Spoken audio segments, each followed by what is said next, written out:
Hello friends, कैसे हैं आप लोग। मेरे चैनल रूही एडुकेटर पे आप लोगों का बहुत बहुत वेलकम है फ्रेंड। और मैं हूँ रूही। और जैसे कि आप लोगों को पता है कि मैं अपने चैनल पे बायोलॉजी साइंस की वीडियोस बनाती हूँ। और फ्रेंड्स, मैं अपने चैनल पे फूड साइंस के वीडियोज़ भी बना रही हूँ। तो जो भी मेरे फ्रेंड्स या कैंडिडेट जो भी एग्ज़ाम की प्रिपरेशन कर रहे हैं इन सब्जेक्ट से रिलेटेड, तो वो उस चैनल पर ज़रूर विज़िट करें। जितने भी लोग मेरे चैनल पर हैं उनको मेरा बहुत बहुत थैंक यू। ओके, और यहाँ पे देखिए फ्रेंड्स, ये जो मैं लेक्चर बना रही हूँ उसके बारे में ये कहना चाहती हूँ कि आप लोग जो भी कैंडिडेट टीचिंग एग्जाम्स कर रहे हैं, सपोज टीजीटी है, पीजीटी है, एलडी ग्रेड है, जीआईसी लेक्चरर है, वो सभी एग्ज़ाम्स के प्रिपरेशन के लिए आप ये जो मेरा चैनल है इस पर बहुत सारे 250 प्लस वीडियोज़ हो गए हैं, आप उसको देख सकते हैं। और मल्टीपल चॉइस क्वेश्चन के फॉर्म में भी वीडियोज़ अपलोड हैं जो कि मैंने बहुत पहले करके रखे हुए हैं। और अब मैं थ्योरेटिकल फॉर्म में जो भी इंपॉर्टेंट कंटेंट है एग्ज़ाम पॉइंट ऑफ व्यू से वो मैं लेकर के चल रही हूँ। तो चलिए देखिए, आज मैं यहाँ पे प्लांट हार्मोन्स, क्योंकि मैंने स्टार्ट कर दिया था बॉटनी में, तो मैं प्लांट्स हार्मोन के ही आगे मैं अब साइटोकाइनेंस पढ़ाने जा रही हूँ। तो ऑक्सिन एंड जिब्रेलिन्स हो चुका है, ठीक है। आप उसको मेरे प्रीवियस लेक्चर्स में देख लीजिएगा। तो चलिए आज स्टार्ट करते हैं साइटोकाइनिन। तो देखिए फ्रेंड, जो साइटोकाइनिन है उसकी डिस्कवरी की अगर हम बात करें तो यहाँ पे इसकी डिस्कवरी जो की थी वो एफ स्कूब ने की थी। और इनके जो कोवर्कर्स थे उन्होंने ऐसा पाया कि जो टोबैको का कैलस होता है, दैट इज़ कैलस क्या होता है, जो अनडिफ्रेंशिएटेड जो सेल्स होती हैं और वो प्रोलिफरेट करती है। ओके, यानी कि ये ऐसी सेल्स हैं जिनमें डिफ्रेंशिएशन नहीं होता है, ये अनडिफ्रेंशिएटेड सेल्स होती हैं। इनका मास होता है, ज़्यादा अमाउंट होती है इनकी, और ये सिर्फ तभी प्रोलिफरेट करती हैं जब इनमें ऑक्सिन का एडिशन किया जाता है। ओके, जब ऑक्सिन हार्मोन इनको दिया जाता है उसके बाद इनका प्रोलिफरेशन होता है। और जो कल्चर मीडियम है वो या तो कोकोनट मिल्क होता है या तो फिर यीस्ट का एक्सट्रैक्ट होता है, एक्सट्रैक्टेड डीएनए होता है। ओके, तो यीस्ट से जो डीएनए एक्सट्रैक्ट किया गया या तो वो है और या तो इधर कोकोनट मिल्क होगा।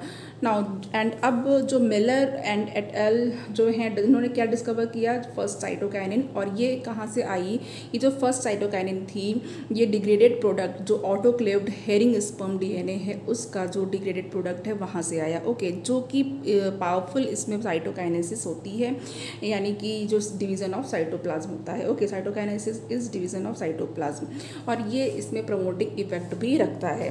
नाउ तो इसे काइनेटिन कहा गया, and kinetin is N6 furfuryl amine purine. Okay, तो kinetin is N6 furfuryl amino purine. And ये जो सिंथेटिक प्रोडक्ट है एंड इसमें ये प्लांट में नेचुरली अकर नहीं होता है। ओके, तो ये सिंथेटिक प्रोडक्ट है, ये नेचुरली नहीं पाया जाएगा। तो ये देखिए फ्रेंड, क्योंकि एग्ज़ाम का जो पैटर्न है इसमें जो डिस्कवरर हैं उनको भी पूछा गया है, बहुत बार पूछा गया है। ओके, तो डिस्कवरर को भी आपको पता करना है और किस प्लांट में या किस मीडिया से डिस्कवरी हुई है। ओके, तो ये भी आपको पढ़ना है। तो नाउ अब हम लोग आइसोलेशन की बात कर लेते हैं। जो फर्स्ट नेचुरल साइटोकाइनिन था उसे अनराइप मेज ग्रेन से या फिर कर्नल से, जिनको ज़ैटिन कहते हैं, वहाँ से आइसोलेट किया गया था। Okay, I am repeating my sentence. जो फर्स्ट नेचुरल साइटोकाइनिन था इसे अनराइप मेज ग्रेन, यानी जो पके हुए नहीं होते हैं, अनराइप मेज ग्रेन या फिर जो कर्नेल हैं ज़ैटिन के, उनसे आइसोलेट किया गया था। नाउ ये एक टाइप का, ये अगर हम एक बात कहें कि इसको कहाँ से और भी आइसोलेट कर सकते हैं, तो एक और सोर्स है इसका coconut milk. Okay, coconut milk से भी इसको आइसोलेट किया जा सकता है। एंड कोकोनट मिल्क है, आपको पता है इसमें फ्री न्यूक्लियर एंडोस्पर्म होता है। एंड जो डिस्कवरी है ज़ैटिन की वो several naturally occurring cytokinins and कुछ जो सिंथेटिक कंपाउंड्स हैं with the cell division promoting activity have been identified, इनको भी आइडेंटिफाइड किया जा चुका है। Now move to the next slide. अब यहाँ पे जो अकरेंस है उसकी बात करते हैं। नाउ साइटोकाइनिन की जो अकरेंस है वो जो कि रैपिड सेल डिवीजन्स होते हैं वहाँ पर, जैसे कि आपका रूट एपिसेस है, डेवलपिंग शूट बर्ड्स हैं, यंग फ्रूट्स हैं, यहाँ पर आपको देखने को मिलेगी। नाउ प्रिकर्सर इसका अगर प्रिकर्सर को अगर हम देखें तो ये एडेनोसिन मोनोफॉस्फेट है। नाउ आपको पता है ATP, ADP and AMP। Okay, तो AMP is adenosine monophosphate, ADP is adenosine diphosphate and ATP तो आपका एडेनोसिन ट्राइफॉस्फेट होता है, जो कि आप सभी को मालूम है। नाउ फंक्शंस, अगर फंक्शंस की बात करें या फिजियोलॉजिकल इफेक्ट्स की बात करें तो growth of leaves and shoots. Now तो यहाँ पे जो साइटोकाइनिन है ये क्या करता है, यहाँ पे ये जो प्रोडक्शन ऑफ न्यू लीव्स है, नई लीव्स एंड जो क्लोरोप्लास्ट होता है लीव्स के अंदर, उसके प्रोडक्शन में हेल्प करता है। और ये लेटरल शूट ग्रोथ को भी स्टिमुलेट करता है एंड एडवेंटिशियस शूट फॉर्मेशन करता है।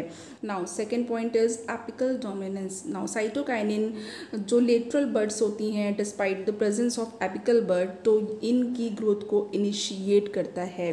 और in the presence of cytokinin जो सप्लाई है वाटर की एंड मिनरल्स की, वो भी लेटरल बर्ड्स में इंक्रीज हो जाती है। तो इट मीन्स कि इसका लेटरल बर्ड की ग्रोथ पे बहुत ज़्यादा असर है, इफेक्ट है। नाउ ये जो लेटरल बर्ड्स हैं ये इवन एपिकल बर्ड की प्रेजेंस में भी ग्रो हो सकती हैं। Okay, next point is delay in senescence. तो जो साइटोकाइनिन है ये सेनेसेंस या एजिंग ऑफ लीव्स को और जो अदर ऑर्गन्स हैं इन जो कि कंट्रोलिंग प्रोटीन सिंथेसिस, जो प्रोटीन सिंथेसिस को कंट्रोल करते हैं और जो मोबिलाइजेशन करते हैं न्यूट्रिएंट्स का as a resource, anti ageing effect करते हैं। ओके, इनकी जो सेनेसेंस या एजिंग है इन लीव्स की, इनको डिले करता है। साइटोकाइनिन जो है वो एजिंग को या लीव्स के ओल्ड बुढ़ापे को समझ लीजिए उसको जो है डिले कर देता है, तो वो जल्दी ही डिटैच नहीं हो पाती हैं।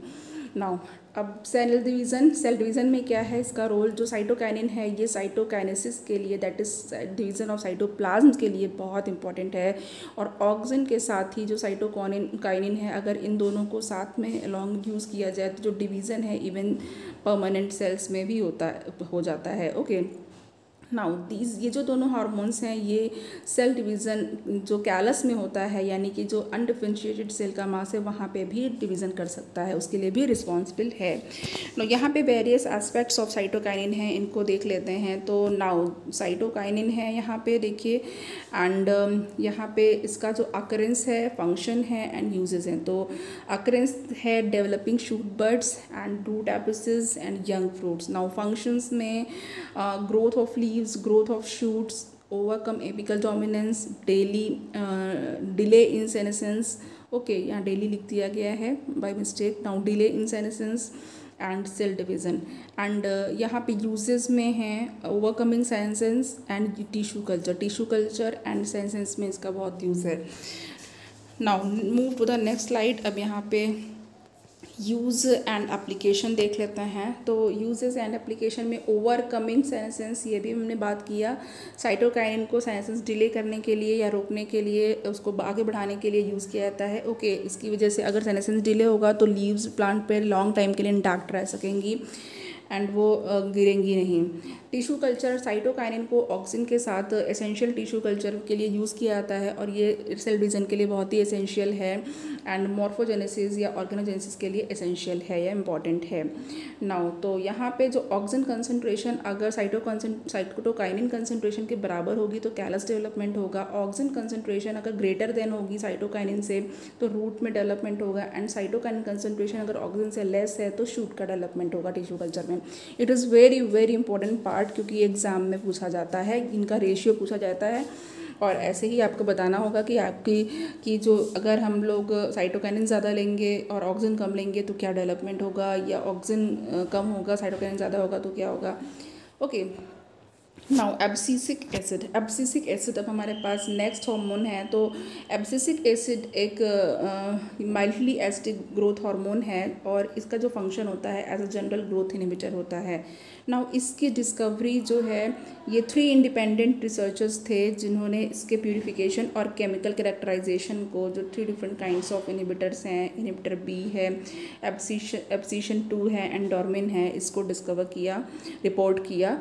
एंड बाद में ये जो 3 जो थे ये क्या किया कि केमिकली आइडेंटिकल हो गया ये। एंड नाउ अब यहाँ पे एब्सिसिक एसिड्स का नेम दे दिया गया। ऑकरेंस इसकी dormant and birds and seeds में है। Okay, now physiological effects and functions. तो फिजियोलॉजिकल इफेक्ट्स एंड फंक्शन में सबसे पहले यहाँ पे abscisic acid abscission of flower and foods को प्रमोट करता है।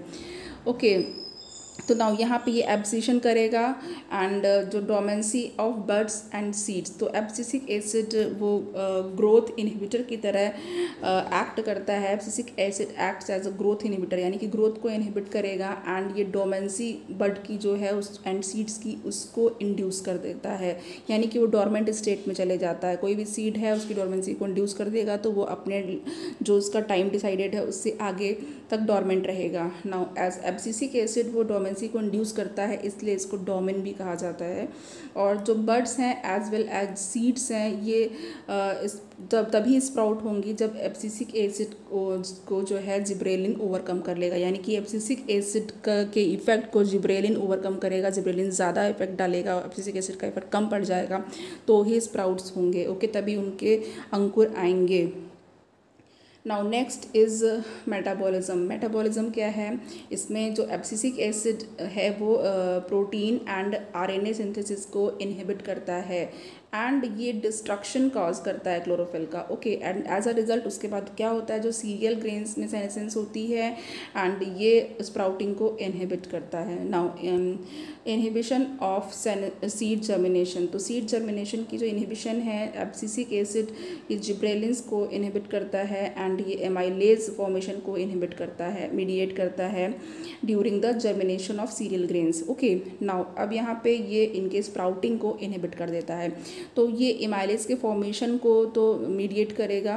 ओके, जिब्रेलिन्स जो एब्सिसिक एसिड है वो जिब्रेलिन्स को इनहिबिट कर रहा है एंड ये एमाइलेज फॉर्मेशन को मीडिएट कर रहा है during the germination of serial grains and इस तरीके से ये स्प्राउटिंग को इनहिबिट कर रहा है।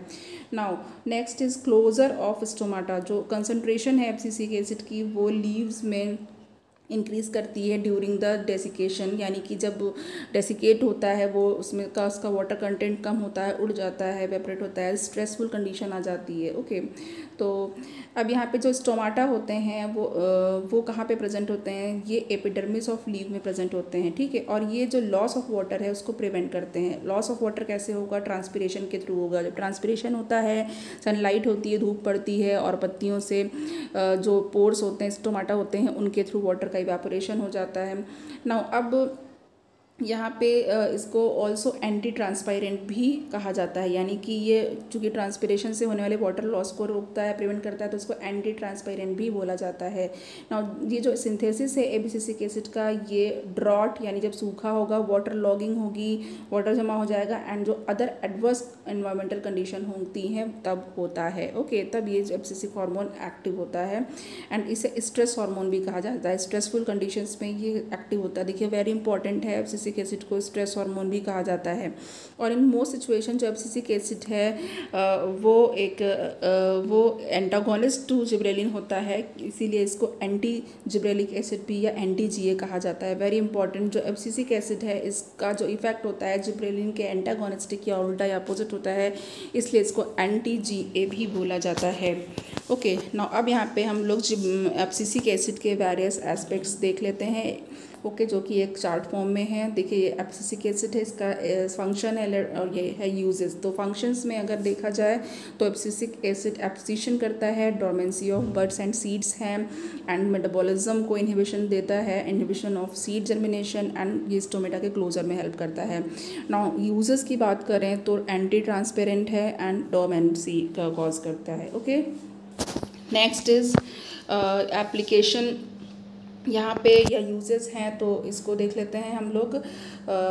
यहाँ पे friend okay, now anti transparent as a anti transparent है, तो ये जो माइन्यूट क्वांटिटी है एब्सिसिक एसिड का, अगर इसको ही लीव पे अप्लाई कर दिया जाए तो ये ट्रांसपिरेशन को रिड्यूस करती है और जो पार्शियल क्लोजर ऑफ स्टोमेटा कर देती है। ओके, नाउ तो ये क्या करती है, वाटर को कंजर्व करती है और ये जो रिक्वायरमेंट है इरिगेशन की उसको भी रिड्यूस करती है, तब इरिगेशन या सिंचाई की आवश्यकता कम होती है।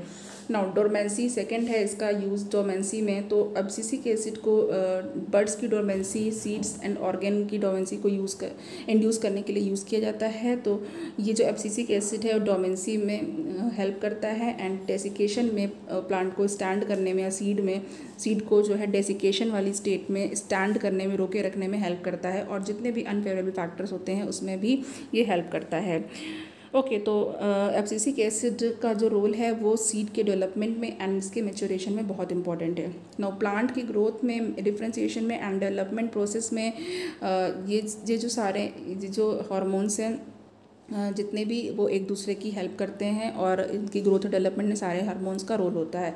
जो फाइटो हार्मोन्स होते हैं वो एक्चुअली वो इंडिविजुअली भी एक्ट कर सकते हैं और वो साथ में एक दूसरे की हेल्प के साथ सिनर्जिस्टिकली भी काम कर सकते हैं। और ऐसा भी हो सकता है कि किसी भी दो हार्मोन का इफेक्ट एक दूसरे के एंटी हो, जैसे कि जिब्रेलिन है एंड एब्सिसिक एसिड है, तो एंटागोनिस्टिकली भी वर्क कर सकते हैं।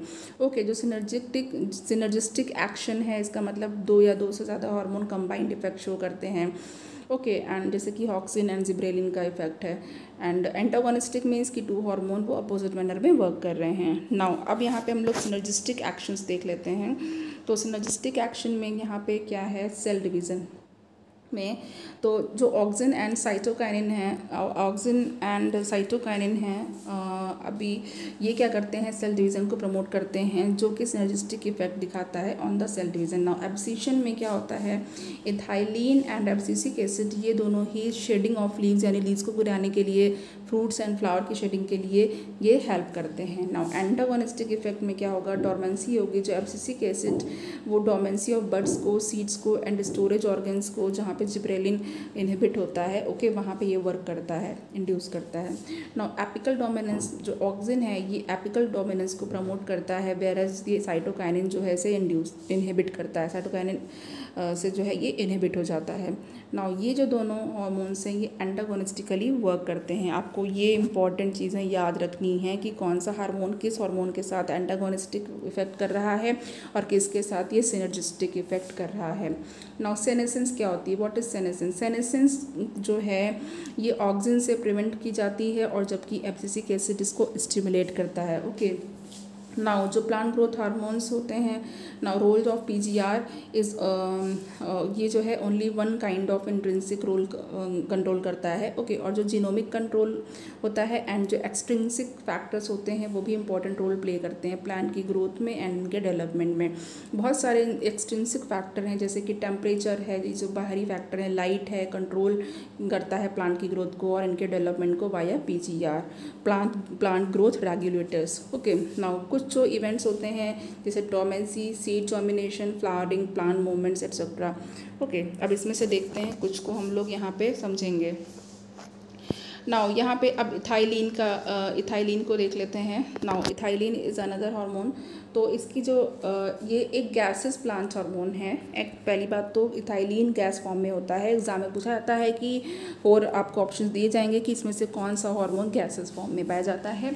ओके, इसकी जो डिस्कवरी है वो कज़न्स जो हैं उन्होंने डिस्कवर किया और कंफर्म किया। जो राइप ऑरेंजेस हैं वो वोलेटाइल सब्सटेंस को एमिट कर रहे हैं और जिसकी वजह से अनराइप बनानास की अर्ली राइपनिंग हो रही है, जो कि इनके पास रखे हुए थे। ओके, ऑरेंजेस को एंड बनाना को पास में रखा था, उसके बाद ये इन्होंने ऑब्जर्व किया। ना अब सिंथेसिस की बात करते हैं। जो सिंथेसाइज्ड, ये कहाँ पे सिंथेसाइज्ड होता है? ऑलमोस्ट जितने भी प्लांट्स होते हैं उनकी रूट्स में, लीव्स में, फ्लावर्स, फ्रूट्स एंड सीड्स में ये सिंथेसाइज्ड होता है। एंड जो मैक्सिमम सिंथेसिस है ये during the ripening of fruit, जब फ्रूट का पकना स्टार्ट होता है तब इनका मैक्सिमम सिंथेसिस होता है और तब जो टिश्यू होता है वो सेनेसेंस या एजिंग की तरफ जाता है। नाउ प्रीकर्सर क्या है इसका? मीथ्योनिन है। वेरी इंपॉर्टेंट, जो इथाइलिन हार्मोन का प्रीकर्सर मीथ्योनिन है। Now other is physiological effects और फंक्शंस, तो ट्रांसवर्स और horizontal growth. Now ethylene longitudinal growth को इनहिबिट करता है लेकिन ट्रांसवर्स ग्रोथ को स्टिमुलेट करता है। ओके, और हम बात कर रहे हैं सीडलिंग्स की, तो सीडलिंग्स की जो लॉन्गिट्यूडनल ग्रोथ है इसे इथाइलिन इनहिबिट करता है, बट ये जो ट्रांसवर्स ग्रोथ है इसको स्टिमुलेट करता है। और ये एक एपिकल हुक जो डाइकॉट सीडलिंग्स में पाए जाते हैं उनके फॉर्मेशन के लिए रिस्पॉन्सिबल होता है। और जो एक्सिस की स्वेलिंग होती है जिससे कि जो स्टेम है वो सोलन दिखता है, फूला हुआ दिखता है, उसके लिए भी ये रिस्पॉन्सिबल है वो। ओके, नाउ अब सेकेंड इज सेनेसेंस। तो ये जो प्लांट के पार्ट्स होते हैं जैसे कि लीव्स एंड फ्लावर, इनमें सेनेसेंस को बढ़ाता है या प्रमोट करता है। ओके, नाउ अब सेकेंड अनदर जो हमारा थर्ड है इफ़ेक्ट वो है एब्सिशन। तो इथाइलिन भी एब्सिसिक एसिड की तरह ही ये एब्सिशन को एक्सेलरेट करता है और ये शेडिंग करता है लीव्स की एंड फ्लावर्स की एंड फ्रूट्स की।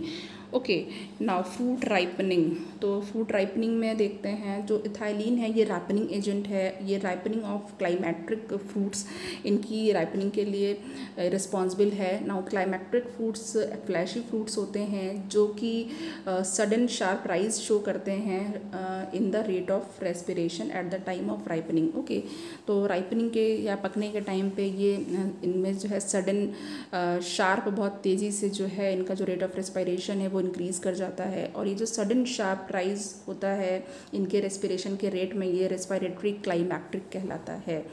तो नाउ ये वेरी इंपॉर्टेंट पॉइंट है, इसको भी आप याद रखिएगा। ब्रेकिंग ऑफ डोमेंसी, तो ये देखिए जो डोमेंसी ऑफ सीड्स हैं उसको ब्रेक करता है ये हार्मोन एंड बर्ड्स में एंड सीड्स में, एंड ये जर्मिनेशन ऑफ सीड्स को इनिशिएट करता है, सच एज पीनट्स के सीड्स में जर्मिनेशन को इनिशिएट करता है। और इसीलिए ये जो पोटैटो के स्प्राउट्स होते हैं, ट्यूबर्स होते हैं, उनमें स्प्राउटिंग भी कॉज करता है। ओके, तो डोमेंसी को ब्रेक करने में थाइलिन का वर्क है। And elongation of aquatic forms, तो जो एक्वेटिक फॉर्म्स हैं उनके इलोंगेशंस करता है, जो स्टेम्स एंड पैट्यूल उनके इलोंगेशन कर रहा है submerged and partially submerged aquatic plants में। ओके, तो ये इथाइलिन इसको प्रमोट करता है। नाउ लीव्स हैं राइस सीडलिंग्स की, वो वाटर से बाहर रहती हैं due to the ethylene. Okay, यानी कि जो लीव्स हैं राइस सीडलिंग्स की वो वाटर से बाहर रहती हैं, वाटर के अंदर नहीं रहती हैं, क्योंकि इथाइलिन हार्मोन का इफेक्ट होता है। और ये क्या करता है, रैपिड ग्रोथ करता है of the internodes and leaf bases and internodes की रैपिड ग्रोथ भी कॉज करता है। Now next point is roots and root hair. Ethylene adventitious roots and और जो वेरियस टाइप्स ऑफ कटिंग होती हैं उनके ऊपर, उनके डेवलपमेंट को इंड्यूस करता है। एंड जो ये लेटरल रूट्स की और ग्रोथ की को भी प्रमोट करता है, और ये एब्जॉर्प्शन जो सरफेस का है, सरफेस से जो एब्जॉर्प्शन होता है उसको भी बढ़ाता है। Okay, now flowering. तो फ्लावरिंग जो है ये फ्रूट सेट्स की फ्रूट्स फ्लावरिंग एंड जो फ्रूट सेट्स होते हैं वो सिंक्रोनाइज्ड होते हैं इथाइलिन से। ओके, इन द पाइनएप्पल, तो पाइनएप्पल में ये वर्क करता है, एंड ये मैंगो में भी फ्लावरिंग को इंड्यूस करता है या इनिशिएट करता है। Now sex expression, ethylene number of female flowers को एंड जो फ्रूट्स होते हैं सर्टेन प्लांट्स लाइक कुकुम्बर, उसमें इथाइलिन इनके एक्सप्रेशन को, फीमेल फ्लावर्स को बढ़ाता है या इंक्रीज़ करता है। नाउ अब यहाँ पे हम लोग इथाइलिन के वेरियस एस्पेक्ट्स देख लेते हैं। तो यहाँ पे देखिए वेरियस एस्पेक्ट्स ऑफ इथाइलिन है। Ethylene hormone function, synthesis and uses. Now functions are transverse growth, senescence, abscission, fruit ripening, breaking of dormancy, elongation of aquatic forms, root hair, flowering and sex expressions. And now uses are fruit ripening, abscission and thinning, increase in numbers of fruits and sprouting of storage organs. Okay, now next is यहाँ application. Okay, तो ethylene जो mostly जो most widely इसका जो use होता है plant growth regulator की तरह होता है इन एग्रीकल्चर। एंड यहाँ पे देखिए फ्रूट राइपनिंग है, तो इथोफेन को आर्टिफिशियल राइपनिंग के लिए यूज़ किया जाता है। तो ethephon is used as artificial use ripener. And ये जो है इसका एक्वस सोल्यूशन जो कि रीडली एब्जॉर्ब हो जाता है और ट्रांसपोर्ट हो जाता है with in the plants, and ये इथाइलिन को स्लोली रिलीज़ करता है। तो इथेफोन की जो कैपेसिटी होती है वो फ्रूट राइपनिंग में जो है उसको बढ़ाती है। नाउ एब्सिशन एंड थिनिंग, तो एब्सिशन एंड थिनिंग में ये क्या करता है, एब्सिशन को इंक्रीज़ करता है फ्लावर्स के एंड फ्रूट्स के, एंड ऑल्सो ये फ्रूट्स की थिनिंग करता है, पतला करता है इनके पेरिकार्प को, जैसे like cotton, cherry and walnuts. Now increase in the number of fruits, तो जो इथाइलिन का एप्लीकेशन है ये क्यूकम्बर में इंक्रीज़ करता है फीमेल फ्लावरिंग को, अभी जैसे मैंने बताया, और यील्ड को इंक्रीज़ करता है। ना स्प्राउटिंग स्टोरेज ऑर्गन्स की लाइक राइजोम्स, ट्यूबर्स को इन्हांस करता है। ओके, इथाइलिन के एक्सपोजर में ये सब इन्हांस हो जाते हैं। नाउ सीड डोरमेंसी क्या होता है? जब सीड बहुत ही लॉन्ग टाइम के लिए इसकी जो ग्रोथ होती है सीड की, ये सस्पेंड हो जाती है, तो इससे क्या कहते हैं? इसे सीड डोरमेंसी कहते हैं। तो ग्रोथ सस्पेंड हो जाती है और जर्मिनेट नहीं करते हैं। नाउ जो सस्पेंशन जो ग्रोथ होती है, ग्रोथ का जो सस्पेंशन हो जाता है, इट मीन्स कि ये जो है क्विसेंस स्टेज में चला जाता है। And due to exogenous factors जैसे कि एनवायरमेंटल कंडीशंस की वजह से ऐसा होता है। एंड जो मेटाबॉलिक एक्टिविटी होती है वो रिड्यूस हो जाती है। क्यूजेंस ऐसी कंडीशन है सीड्स की जब ये जर्मिनेट करने में अनेबल रहता है, क्योंकि जो जर्मिनेशन के लिए कंडीशंस होती हैं फेवरेबल नहीं होती हैं। ओके, जो डोमेंसी है वो ऐसी कंडीशन है सीड की जब ये जर्मिनेट नहीं कर पाता है। इंस्पाइट द अवेलेबिलिटी, सारी जो चीज़ें होती हैं उसकी एनवायरमेंटल कंडीशन वो अवेलेबल होती हैं, सूटेबल होती हैं, तब भी ये जर्मिनेट नहीं कर पाता है। नाउ फैक्टर्स क्या हो सकते हैं, क्यों नहीं जर्मिनेट कर पा रहा है? तो फैक्टर्स हैं कि ये मैकेनिकल रेजिस्टेंस होता है सीड कोट का, या इम्परमिएबल होता है ये वाटर के लिए।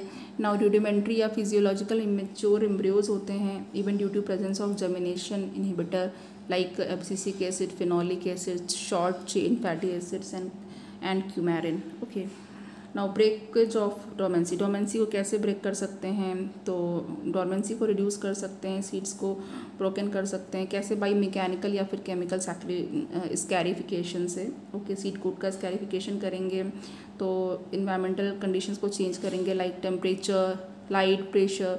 स्कैरिफिकेशन से सीड में स्क्रैचिंग करेंगे सीड कोट की, जिसकी वजह से डोमेंसी ब्रेक होगी।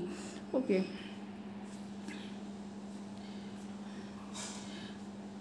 नाउ अब यहाँ पे जर्मिनेशन ऑफ सीड्स देख लेते हैं। तो जर्मिनेशन ऑफ सीड्स में क्या है, जो एक्टिव ग्रोथ होती है उसका रिजम्पशन होता है। ओके, तो resumption of active growth of embryo जो कि सीड में प्रेजेंट होता है after a period of dormancy. जब डोरमेंसी ब्रेक हो जाती है उसके बाद ही जर्मिनेशन करता है। ओके, तो जर्मिनेशन सीड का होता है, वाटर, टेम्परेचर एंड ऑक्सीजन ये सब एसेंशियल होते हैं इस टाइम पे। एंड यहाँ पे इस प्रोसेस में क्या होता है, स्ट्रक्चर जो सबसे पहले जो डेवलप्ड होता है, फर्स्ट स्ट्रक्चर जो डेवलप होता है विद इन द सीड उसे कहते हैं रेडिकल। वेरी इंपॉर्टेंट, याद रखिएगा।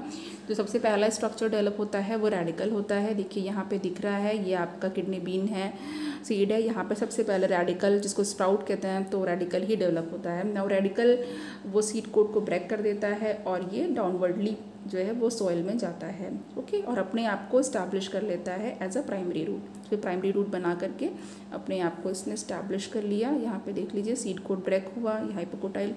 अब नाउ यहाँ पे अब टैप रूट सिस्टम ग्रो करने लगता है। तो जो इलांगेशन है रेडिकल का, इधर या तो हाइपोकोटाइल या एपिकोटाइल शो होता है, एक्टिव ग्रोथ होती है, जो कि प्लम्यूल को आउटसाइड जो है सॉइल के पुश करता है। एंड यहाँ पे शूट सिस्टम डेवलप होने लगता है। ओके, तो यहाँ पे अब देख लीजिए ये शूट सिस्टम है, एपिकोटिल, कोटिलेडन, हाइपोकोटिल। ओके, यहाँ पे भी कोटिलेडन है। नाउ जो ग्रोथ है रेडिकल की एंड प्लम्यूल की वो सेल एक्सटेंशन की वजह से होती है, डिवीजन की वजह से होती है, and initiation of several biochemical process. Now seeds को सूटेबल टेम्परेचर चाहिए होता है और ये ऑप्टिमम टेम्परेचर 25 डिग्री सेंटीग्रेड से 35 डिग्री सेंटीग्रेड तक रहता है। जो रेट ऑफ रेस्पिरेशन है वो रैपिडली जर्मिनेशन में इंक्रीज़ करता रहता है।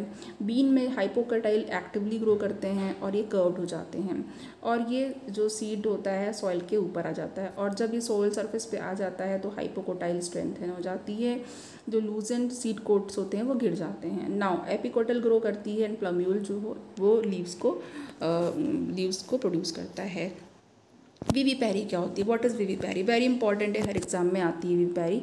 तो देखिए विविपैरी इज़ वेरी इंपॉर्टेंट। एंड विविपैरी क्या होता है, जब सीड्स का जर्मिनेशन होता है तब होता है ये जर्मिनेशन, जबकि ये अभी पेरेंट प्लांट से अपने अटैच्ड है, उस स्टेट में जो जर्मिनेशन होता है। ओके, तो यहाँ पे होता क्या है, और पेरेंट प्लांट ही इसको नरिशमेंट देता है, तो यानी कि पेरेंट प्लांट से अटैच्ड है सीड, तभी जर्मिनेट भी कर गया और नरिशमेंट भी इसको पेरेंट प्लांट ही दे रहा है।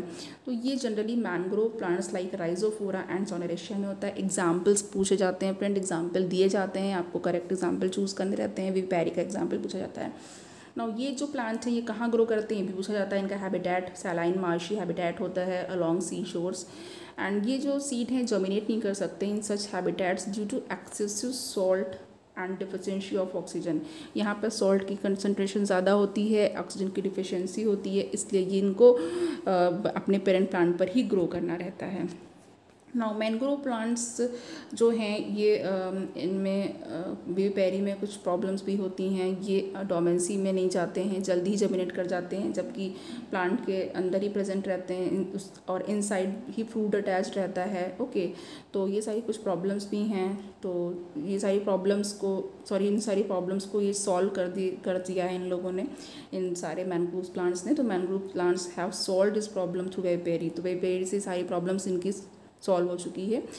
एंड यहाँ पे जर्मिनेशन जो है सीड्स का, वो सीडलिंग फॉर्म करता है और इसका वेट इंक्रीज होता है। एंड जो सीडलिंग्स होते हैं वो सेपरेट होकर के फिर नीचे मड में चले जाते हैं। नाउ जो लेटरल रूट्स हैं वो डेवलप हो जाती हैं रेडिकल से, एंड ये प्रॉपर एंकरेज प्रदान करती हैं इसको। Now flowering. तो जो फ्लावरिंग है, जब ये रिप्रोडक्टिव स्टेज में पहुँचते हैं, ओके, तो प्लांट्स फ्लावर तब करते हैं जब रिप्रोडक्टिव स्टेज में पहुंचते हैं। और जो वेरियस पैरामीटर्स होते हैं लाइक प्रोसेस ऑफ फ्लावरिंग, तो इसमें 2 मेन फिनोमेना होता है। ओके, फोटोपीरियोडिज्म होता है एंड वर्नलाइजेशन होता है। तो नाउ यहाँ पे अब कुछ मेथड्स हैं जो कि सीड की डोरमेंसी को ब्रेक करते हैं। पहले इसको देख लेते हैं। Now natural breaking of seed dormancy. तो सीड डोमेंसी को कैसे ब्रेक कर सकते हैं? Development of growth hormones to counter growth inhibitors, leaching of germination inhibitors, and जो इनका मैच्योरेशन होता है after embryo ripening. Okay, and artificial breaking of seed dormancy में क्या है? स्कैरिफिकेशन है, स्ट्रैटिफिकेशन है, and counter acting inhibitors and shaking and pressure. तो स्कैरिफिकेशन में क्या करते हैं? जो हार्ड और इम्परमेबल सीड कोट होता है उसको रप्चर वीकेंड करते हैं, फिर उसको फाइलिंग करके घिस करके उसको, या फिर हॉट वाटर में डाल के या केमिकल से उसको वीक कर देते हैं ताकि वो सॉफ्ट हो जाए। एंड स्ट्रैटिफिकेशन में सीड को मॉइस्चन किया जाता है और ऑक्सीजन के साथ एक्सपोज किया जाता है। एंड इनहिबिटर्स जो काउंटर एक्टिंग इनहिबिटर्स होते हैं, इनमें क्या होता है? Dipping seeds in potassium nitrate, thiourea, ethylene chlorohydrin. Okay, ये like gibberellins. Okay, now photoperiodism है। एंड ओके, यहाँ पे अभी तो यहाँ पे फोटोपीरियोडिज्म से मैं आपको नेक्स्ट लेक्चर पे स्टार्ट करूँगी फ्रेंड। ओके, तो आगे जो भी बचा हुआ है फोटोपीरियोडिज्म है। एंड यहाँ पे मैंने आपके लिए रखा हुआ है short day neutral plants, and next slide पे वर्नलाइजेशन है। ओके, ये आज अभी मैं इसको नेक्स्ट लेक्चर में लेना चाहती हूँ। तो चलिए आज के लिए इतना ही है। ओके, तो आप लोग इसको पढ़िएगा, अच्छी तरीके से प्रिपेयर करिएगा, अपना ख्याल रखिएगा। और लेक्चर अगर पसंद आए फ्रेंड थोड़ा भी आपको, तो आप इसको लाइक करिए एंड शेयर करिए, चैनल को मेरे सब्सक्राइब करिए। Okay, thank you.